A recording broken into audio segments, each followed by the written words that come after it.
I'm the Philosophical Bachelor, and today I want to talk about whether we should block ads on YouTube. So I've made two videos on how you can block ads on YouTube on your computer and also on your mobile phones or tablets. Most viewers of these videos will find these videos from searching on YouTube or a search engine for information on how to block ads, or they may come across it when YouTube suggests it to them. To be clear, while I made the videos on how you can do it, it doesn't automatically mean that I'm telling you to do it or even suggesting that you should do it. I'm not telling or suggesting that you do it or not do it. Whatever you decide, it is entirely on you. You are the one taking the action, and hence you have the moral responsibility regardless of what information you have found out from wherever or even if someone had suggested it to you. For the former, makers of violent video games or movies are not suggesting that you should act in a violent way. They are not culpable since all they do is provide information. It is you who acts on the information. For the latter on suggestion, an example may clarify. For instance, you watch an ad telling you about their product. If you go out to buy their product, you cannot say that they forced you to do so. They merely gave you information about their product. Even if they explicitly suggested for you to buy their product with words like "get it while stocks last," and you do so, it was you who decided to do so, since you have to take action. For example, go to a shop that has the product and then pay for it, or go to their website to obtain their product. You may claim in your own defense that you are obeying their suggestion, but it was your decision to obey since you had a choice not to obey. This reminds me of how parents may scold their children. When the kids say, "But my friend told me to do it," a parent might respond, "If your friend told you to eat shit, would you?" Well, would you? Now that we have clarified that the responsibility of your decision lies on you, we can move on to the more interesting part. How are you to make this decision? Let us examine the pros and cons of the matter, starting with why anyone would want to skip ads, be it on YouTube, TV, a website, newspaper, in the cinema, or any form of media. Let's start with the pros or benefits. 1. Time is precious. We all know that. We have a limited amount of time to live, and so we do not want to waste it if possible. Hence, you may wish to save some minutes of your life by avoiding watching ads. 2. You do not want to be persuaded to buy whatever the ad is selling.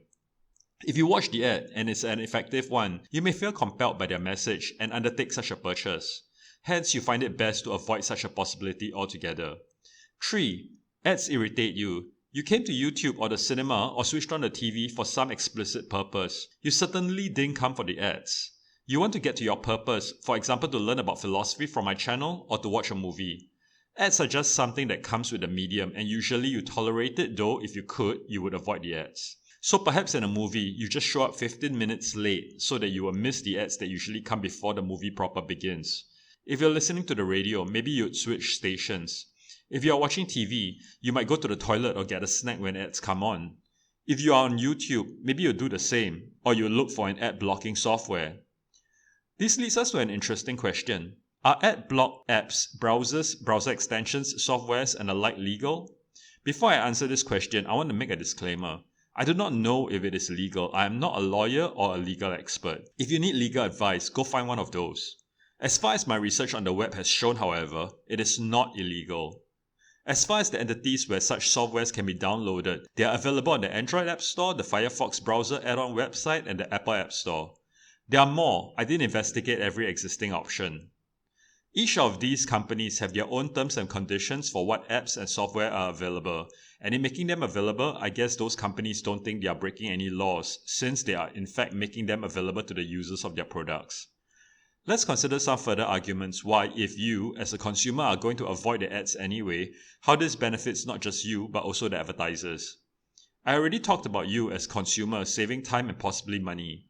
Advertisers have to pay to have their ads displayed. If you are not even going to be sitting there watching their ad since to avoid it you went to the toilet, then the advertisers will have paid for their ad in vain. Essentially, if a consumer is never going to finally buy a product based on an ad they see, then the advertisers, if possible, would not want to waste money advertising to that consumer. So if those who seek out ad blockers belong to this group, who are after all not going to finally be successfully advertised to, it in fact saves the advertisers money. This money goes instead to YouTube, the TV and radio stations, websites and newspapers, etc. Besides, the internet media companies have countermeasures against ad blocking. Some websites do not display its content if they detect ad blockers. Corporations know that ads are annoying. Some companies make money from this very observation. Spotify, for instance, has its premium package which allows you to have ad-free listening. Guess who else does that? Yes, YouTube. YouTube's premium service's selling point is for you to, I quote, watch videos uninterrupted by ads. The argument is this: companies exist to make profits. If they cannot do so, they will go bust and hence cease to exist. YouTube and companies like it make money through advertising and through premium services which sell their customers the avoidance of ads. If they are unable to make any money and have to close down, then the content creators that use their platform will not be able to make money from providing their content on those platforms. On that note, I'm going to segue to cons or disadvantages of blocking ads. Ad monetization on the internet comes from ads which are often paid for based on impressions. What is an impression? According to Google's AdSense, an impression is counted for each ad request where at least one ad has begun to download to the user's device. This suggests that if ads are blocked, no one, the creator nor YouTube, is making any money. By the way, Google owns YouTube. By the way, Google's company's name is actually Alphabet. So by blocking ads, you're depriving Alphabet of ad revenue.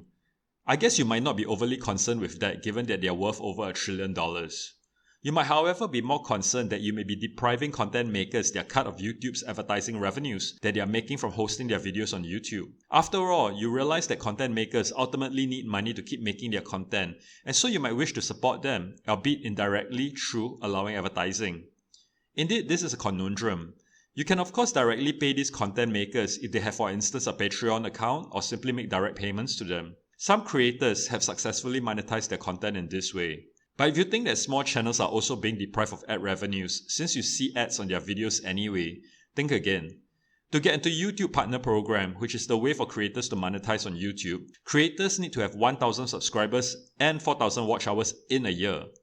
Small channels are the ones that do not meet these requirements. YouTube's Terms of Service, updated November 2020, says, you grant to YouTube the right to monetize your content on the service, and such monetization may include displaying ads on or within content or charging users a fee for access. This agreement does not entitle you to any payments. For channels not yet in the YouTube Partner Program, we added this new section to let you know that starting today, we will begin slowly rolling out ads on a limited number of videos from channels not in YPP. This means as a creator that's not in YPP, you may see ads on some of your videos. Since you're not currently in YPP, you won't receive a share of the revenue from these ads. In short, even if you watch ads faithfully on the videos of the small channels make nothing. YouTube makes the money though. Forbes magazine reports it this way. This is nuts, says one large YouTube creator with over 3.5 million subscribers. If you're a small channel struggling to grow and haven't yet gotten monetization, YouTube will run ads now and take 100% of the profit from your work. So ads in fact work against small channels, since viewers may be more hesitant to spend time watching ads to get to their content, given that these small channels seem not as popular as the bigger monetizing ones. They do not have the same pool and cachet. Viewers may doubt if they are worth the time, throwing having to endure ads, and viewers might just bypass such small channels altogether. Another reason to watch ads is that they may give you information you want to act on and buy their products. Ads are an effective way of selling products. It is why they still continue to exist to this day. Companies do need a way to get the information about their products out, ads being one of the usual ways. In conclusion, there are some advantages and some disadvantages to ad avoidance. I do not want to load your preference either way. You have to decide for yourself. The moral responsibility is on you, since it is you that is taking the action to avoid or not to avoid ads. Anyway, it need not be a binary yes or no to ad blocking.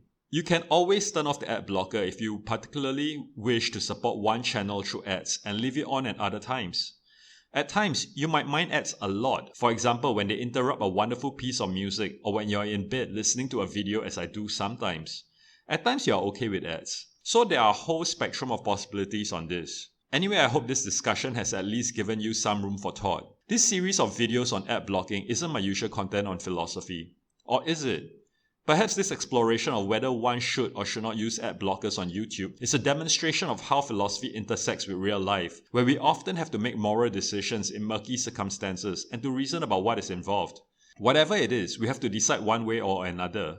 Even doing nothing is a decision. Mine is certainly not the last word on this. I would love to hear from you. Please feel free to leave a comment and please like, share and subscribe to The Philosophical Bachelor. Thank you.